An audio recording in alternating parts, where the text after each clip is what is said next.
زمزم کے کنویں کی ملکیت حاصل کرنے کے علاوہ عبد المطلب کی زندگی کا دوسرا اہم واقعہ ابرہہ کا بیت اللہ پر حملہ ہے۔ تاریخ میں اس کو واقعہ فیل کے نام سے یاد کیا جاتا ہے۔ ابرہہ ایک عیسائی سردار تھا۔ شاہ حبشہ نجاشی کی طرف سے یمن کا حاکم تھا۔ اس نے دیکھا کہ اہل عرب حج کے لیے مکہ مکرمہ جاتے ہیں اور خانہ کعبہ کا طواف کرتے ہیں، تو اس نے عیسائی مذہب کے نام پر یمن کے شہر صنعاء میں ایک عالیشان گرجا بنوایا۔ عرب میں اس گرجا کی خبر مشہور ہو گئی۔ قبیلہ کنانہ کا ایک آدمی وہاں گیا اور گرجا میں گندگی پھیلا کر بھاگ آیا۔ ابرہہ نے غصے میں آ کر قسم کھائی کہ کعبے کو ڈھا کر دم لے گا۔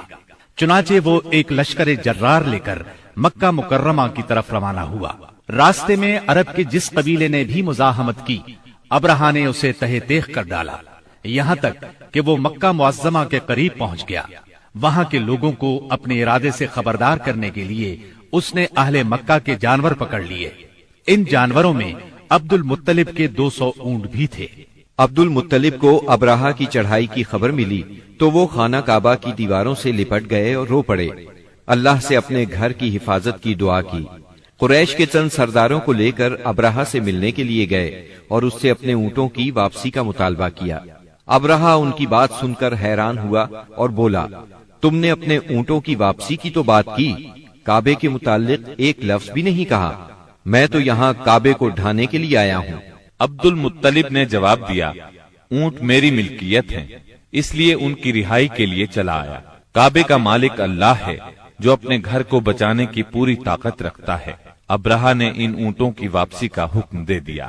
یہ اپنے اونٹ لے کر مکہ معظمہ واپس آ گئے۔ 60-70 ہزار کا لشکر تھا اور اس میں 9 یا 13 ہاتھی تھے۔ اس لشکر نے آخر مکے پر چڑھائی کی۔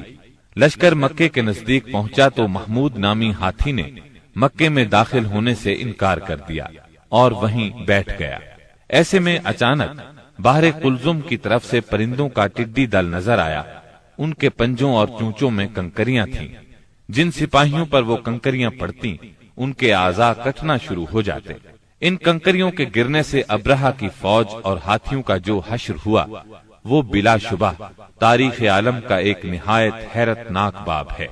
خود ابرہہ مشکل سے گرتا پڑتا صنعاء تک پہنچا اور نہایت دردناک عذاب میں گرفتار ہو کر یمن میں مرا۔ عربوں کے ہاں اس سال کو عام الفیل کہتے ہیں۔ ایک مدت تک یہی تقویمی سال شمار ہوتا رہا۔ قرآن کریم میں یہ واقعہ سورہ فیل میں بیان ہوا۔